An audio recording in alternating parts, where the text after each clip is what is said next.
Tapi tanpa ilmu malah nantinya bahaya. Contoh simpel saja, anak taunya apa?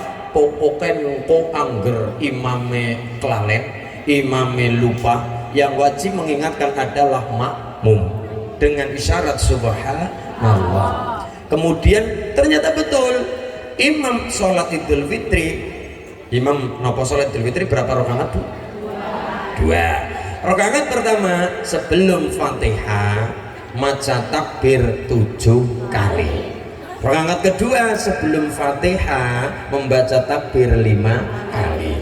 Karena namanya juga sholat setahun sepisan, wajar kalau misalkan ngeblank, wajar karena setahun sepisan 2 kali Idul Adha. Lah kemudian imamnya rakaat pertama lancar, wah takbir 7 kali, Fatihah suratan pendek, oke selesai rakaat pertama, naik rakaat kedua imamnya ngeblank, langsung masuk ke Fatihah. Begitu Allahu Akbar Bismillahirrahmanirrahim, kelingan, ih mana sing kelalen apa ya, imamnya sudah kerasa Alhamdulillahi Rabbil Alamin Ar-Rahmanir-Rahim Maliki Yaumiddin. Makmum belakang tambah kerasa, ih imamnya kelalen,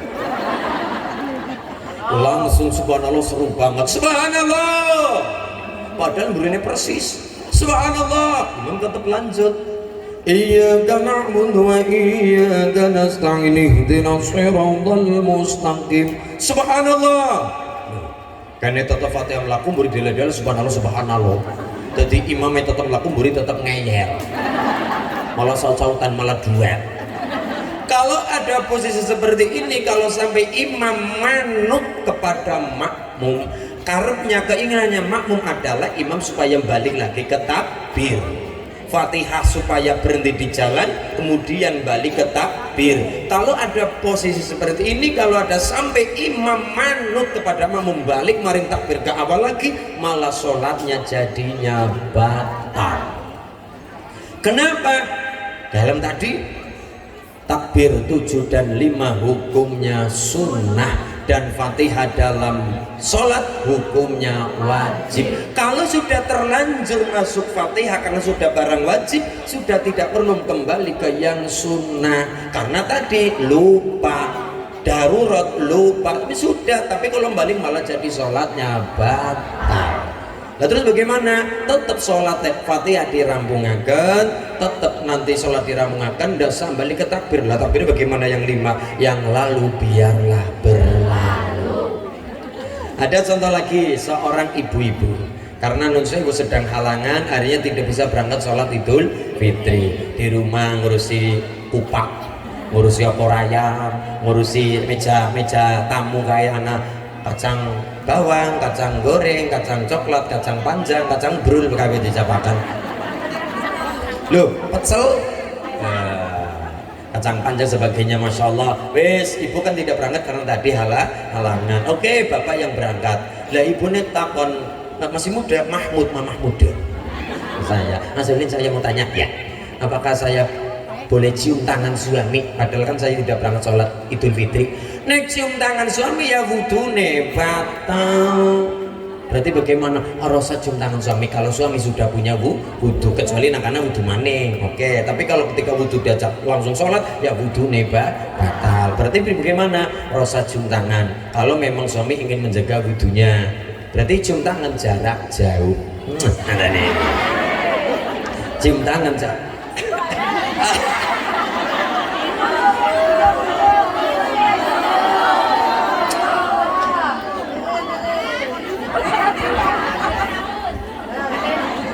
Haus. Lah berarti bagaimana? Saya ditanya, loh kenapa suami istri yang sudah punya wudu bersentuhan kulit kok batal wudunya? Ya karena walaupun sudah suami istri tetap dihukumi sebagai bukan mahram. Mahram adalah orang yang tidak boleh atau haram dinikah, baik karena keturunan atau nasab, karena sepersusuan, maupun karena perkawinan pernikahan. Contoh dari perkawinan pernikahan, suami pegang tangan atau kulit istri, wudunya batal. Tapi kalau pegang kulit mertua, nyentuh kulit mertua malah tidak batal. Karena mertua adalah tetap orang tua, mertua hanyalah istilah, dan mertua bagaimanapun tidak boleh dinikah oleh menantunya. Karena mertua hanyalah istilah, hakikatnya adalah orang tua kita. Orang tua sendiri kita. Lah nikilah itu. Jadi istri walaupun sudah menikah tetap dihukumi sebagai ajnabiyah, orang lain, bukan mahram.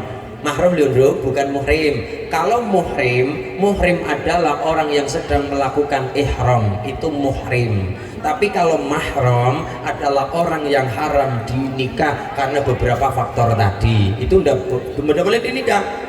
Itu mahram. Lah nek munine bukan mahram, berarti orang-orang yang boleh dinikah. Loh, tadi bahkan ada seorang adik tanya ke saya, kampus bersama saya punya kakak perempuan, ya. Punya suami, ya. Apakah saya wajib menutup aurat saya di depan kakak ipar saya? Wajib. Kok wajib? Wajib. Karena kakak ipar walaupun suaminya kakak, walaupun suaminya bekayu, itu dihukumi bukan mahram. Karena ada meninggalnya kakakmu, kamu sebagai adik besok bisa dinikah oleh kakak iparmu, itu yang dikatakan turun ranjang. Jadi bagaimana? Wajib menjaga auratmu di depan yang bukan mahrammu. Gimana pada sengaja nang ngarepe kakang ipar malah pada sengaja metu kamar mandi kurang dukan-dukan tok. Ya jenenge ulama rani gebuk. Mulane ya. Karena ada meninggalnya kakakmu besok, adiknya tadi bisa dijadikan istri, itu yang dikatakan tadi turun ranjang. Maka kakak ipar di hadapan adik ipar hukumnya bukan mahram dan wajib menjaga auratnya. Auratnya perempuan adalah seluruh tubuh, seluruh badan kecuali wajah dan telapak tangan. Auratnya laki-laki baina surat wa rukbah, yaitu antara pusar sampai lutut, antara pusar udel ngantek dengkul. Itu auratnya laki. Duh, maka inilah kudu ngertos. Anak yang soleh, solihah, bener, ya pinter, ya bener. Ya KPKP kudu nganggo ilmu, semuanya butuh ilmu. Beja-bejane wong tua nang alam dunia adalah ketika anak di dunia paham agama, paham ilmu. Resepnya 3 perkara orang tua kepada anaknya. Yang pertama, anaknya dibiayani. 2, anaknya diopeni, dirumati. Yang ketiga, anaknya dipriyatini secara batinnya. Bocah dibiayani, loh, bocah ngaji, bocah sekolah butuh biaya perangkat buku tulis, pulpen sebagainya, yaitu butuh perangkat biaya. Bocah mondok ya perangkat ya biaya, bocah dibiayani. Yang kedua, bocah di rumah apa nih akhlaknya, terutama ibu kepada anak wajib al ummu madrasatul aula. Ibu adalah pendidik pertama bagi anak-anaknya. Makanya ketika ibu punya anak lari alit, saya pernah ditanya, kok kenapa seorang ibu itu padahal kan anak belum bisa bicara, masih umur 4 bulan, 5 bulan digendongan, kok sudah diajak bicara? Itu yang dinamakan memancing komunikasi. Seorang ibu ya kudu pinter lan seneng ngomong. Bocah bayi urung ngerti apa-apa, urung bisa ngomong apa-apa, tapi oleh ibu digendong, diberi pancingan komunikasi, digendong. Wit tanjung, wit esem. Bocah seneng disanjung dan diesemi. Nah, diberi kasih sayang, digendong. Ibu sing mulai cerewet, lah bocah ayu temen, bocah ganteng temen jan lah irunge, gaya irunge ulin jan.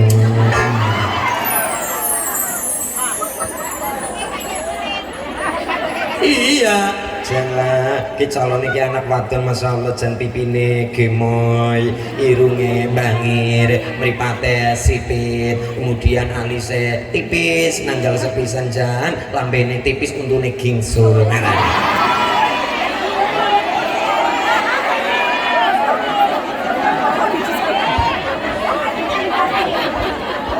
Orang melu-melu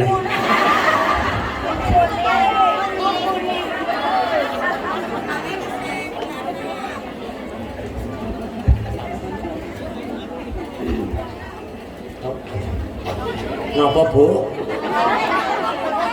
Aja seru-seru. Oke, niku anak itu suka disanjung dan diesemi. Masya Allah, inilah.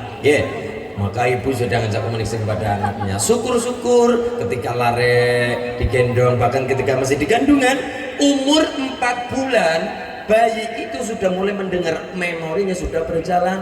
Makanya ibu ketika hamil mulai 4 bulan sudah diberi nyawa oleh Allah.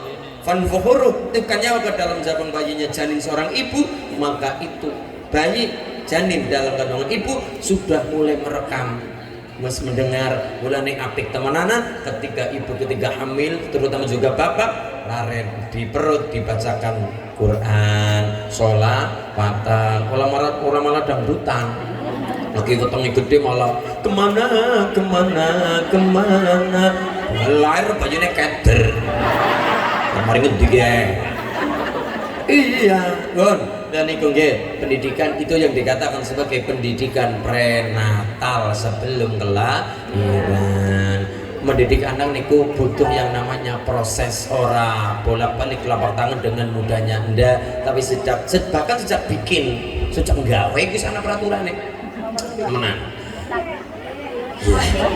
Dari bikin kemudian sampai jadi di perut ibu 4 bulan, 7 bulan, 9 bulan sampai lahir 7 harinya kok apabila mampu kok kemudian diberi nama anak ayyuh sina ismahu, anak diberi nama yang baik, jenengi baik ulin luha. Ulin itu artinya orang-orang yang berakal, Allahumma. Tapi kalau ulin kan dolan. Makanya nama saya itu bukan Ulin strip Nuha, tapi Ulin Nuha. N-nya gandeng, double 2, N-nya gandeng, Ulin Nuha. Jadi satu kata, bukan 2 kata, bukan Ulin spasi Nuha, enggak. Berarti nek Ulin Nuha berarti dolan adoh, ya kan? Dolannya jauh, dolannya adoh. Makanya nama saya itu bukan Ulin spasi Nuha, tapi Ulin langsung Ulin Nuha, li Ulin Nuha. Litas ngenten nyak double gandeng Ulin Nuha. Dadi nek undang gula Ulin Nuha. Itu Ulin Nuha. Karena satu kata ilang simpel irit pada jelasnya karo pelit juga. Pelit. Nah, tentang diberi nama. Makanya barokah anak yang soleh-solihah luar biasa hebatnya. Mulyane wong tua di dunia sampai alam kubur bisa juga karena anak. Bahkan sampai sengsaranya orang tua dunia sampai alam kubur bisa juga karena anak. Mulyane orang tua ketika anak di dunia paham agama, ngerti Quran, orang tua sedang sakit, sakaratul maut bahkan sama meninggalnya, anak ngerti kewajiban anak di dunia sebagai anak yang baik, yang soleh-solihah. Ya Allah, gula kirim Fatihah ganjarannya, pahalanya untuk orang tua yang sampai meninggal. Ya Allah, saya kirim Yasin ganjaran pahala untuk orang tua yang sudah meninggal. Bismillahirrahmanirrahim. Wa ma liya la a'budu alladhi fatarani wa ilayhi tur. أأتخذ من دونه آلهة إن يرد الرحمن بنور لدن عني شفاعتهم شيئا ولا يغنون إني إذا لفي ضلال إني آمنت بربكم اللهم tapi sengsara orang tua juga bisa karena anak. Orang tua yang bagaimana? Orang tua yang membiarkan. Dosa orang tua adalah membiarkan anaknya di dunia dalam kebodohan. Man taraka waladu jahil kullu dhanbun amilahu alaihi. Antaraka waladuhu jahil. Wong tua meninggalkan anak di dunia dalam keadaan jahil, orang ngerti agama, bodoh perkara agamane. Anak ndak paham matematika, rugi, tapi hanya rugi dunia. Anak ndak paham TIK, teknologi informasi dan komunikasi komputer, rugi, tapi rugi dunia. Anak tidak paham biologi, sains dan sebagainya, rugi, tapi rugi dunia. Tapi kalau sampai anak tidak paham agama, rugi nih orang mundunya, tapi rugi dunia akhirat. Mantar kawalatu jahil, wong tua meninggalkan anak, orang tua meninggal, anak ditinggal di dunia dalam keadaan jahil, bodoh. Kullu dambun amilahu alaihi, maka dosa-dosanya anak dilimpahkan kepada orang tua. Dosa orang tua cuma satu tadi dalam hal tadi, apa? Membiarkan ketika bersama anak di dunia, membiarkan agamanya anak. Orang tua seneng maring masjid, anak dibiarkan nang tengah dalan. Orang tua seneng yasinan, anak dibiarkan pegang HP setan gepeng. Jauh dari agama, orang tua mikiri awake dhewe, orang mikiri anake agamane anake nipu. Maka sengsaranya orang tua bisa juga karena anak, akibat orang tua membiarkan anak-anaknya dalam hal kebodohan. Dan anak tidak akan pernah sukses tanpa doa dari orang tua. Nadanya bayati, anak tidak akan pernah sukses tanpa doa prihatin dari orang tua. Betapa seorang wanita, orang desa, orang gunung, namanya Nyi Sukirah. Sukirah adalah seorang perempuan ibu. Kemudian beliau tanya kepada seorang kiai, "Kiai, apa? Bila kepengen dua anak sing soleh, anak sing pinter, anak sing hebat, anak sing sugih, anak sing apa-apa duwe, anak sing apa-apa anak, aja kaya kula kiai ini, kula niki wong bodoh, wong ora duwe, wong ora apa-apa, ora nana, apa-apa rakasa, apa-apa prihatin, apa-apa ora duwe, kiai ini." Jenenge ibu-ibu ya. Minta pada kiai sarannya. Kenapa kata kiai ini? Sukirah, tidak ada anak sing mulia sing hebat tanpa prihatin doa seorang orang tua, terutama seorang ibu. Kan? Seorang Sukirah, wong desa, wong gunung, minta pada Allah. Petengin jari kiai nek dilus-lus, ya Allah, ya Allah, ya Allah, ya Allah, ya Allah. Tapi kena ilat-ilat Jawa, kon ngucap ya Allah, mutune ya Allah, ya Allah, ya Allah, ya Allah. Tapi mereka ini mantap pada Allah, ya tembus ngerasa dalam Allah. Ya Allah, ya Allah, ya Allah, kula kepengen ya Allah anake kula dadi bocah sing pinter, bocah sing hebat, bocah sing sugih, apa-apa anak, apa-apa duwe ya Allah. Allah mengijabah seorang Sukirah, orang desa, orang gunung, melahirkan seorang anak yang hebat, putih, ganteng, bagus, diberi nama Soeharto. Jadi seorang jenderal, ya seorang presiden 32 tahun menguasai Indonesia, Soeharto. Maka ketika anak-anak ke saya lare-lare pengen dolan teng kene kula, maka silakan tanya ke saya. Mas, saya mau tanya ya. Apa saya pengen jadi orang yang hebat terus, anak yang sukses, anak yang sugih? Saya tanya balik, kamu masih punya seorang ibu? Masih. Dijaga teman-teman itu jimat kamu di rumah. Ngetan bagaimana? Pengen sugih? Pengen. Pengen mulia? Pengen. Pengen hebat? Kaya? Pengen. Caranya bagaimana? Waftayadahuma fa inna minna mamba'ur rizq. Sukalah membuka telapak tangan ibumu. Ulangi. Waftayadahuma fa inna minna mamba'ur rizq. Sukalah membuka telapak tangan ibumu, karena di telapak tangan ibumu ada yang namanya mamba'ur rizq, sumber rezeki. Semakin anak sering membuka telapak tangan ibu, Allah membuka pintu rezeki dari arah mana saja. Semakin anak sering memberi kepada ibu, Allah memberi pintu rezeki, membuka rezeki dan memberi rezeki dari arah yang tidak diduga-duga, min haitsu la yahtasib. Luar biasa. Saya ditanya balik oleh anak-anak, kenapa doa ibu sangat didengar oleh Allah? Jawabannya simpel. Kenapa sangat didengar oleh Allah? Karena sebelum ada orang yang mau mendoakan kita sebagai anak, satu-satunya di dunia yang mau mendoakan kita adalah dia, ibu kita, adalah beliau, ibu kita. Kita belum bisa apa-apa, mata kita belum bisa melihat, telinga belum bisa mendengar, bibir belum bisa berucap, ibu kita sudah mau mendoakan kita. Nang jagat urung ana sing donga untuk kita, ibu kita sudah berdoa untuk kebaikan kemaslahatan kita. Wetenge gede, ibu cekel tangan halus, tangannya halus pegang perutnya sambil berdoa, sehat Yona, pinter Yona, bejo uripmu Yona, mulya uripmu Yona, barokah swarga Yona, sukses Yona, barokah dunia akhirat Yona. Ngene niku. Ibadah. Mulanya tidak ada anak yang sukses tanpa doa dan prihatin orang tua, terutama seorang ibu.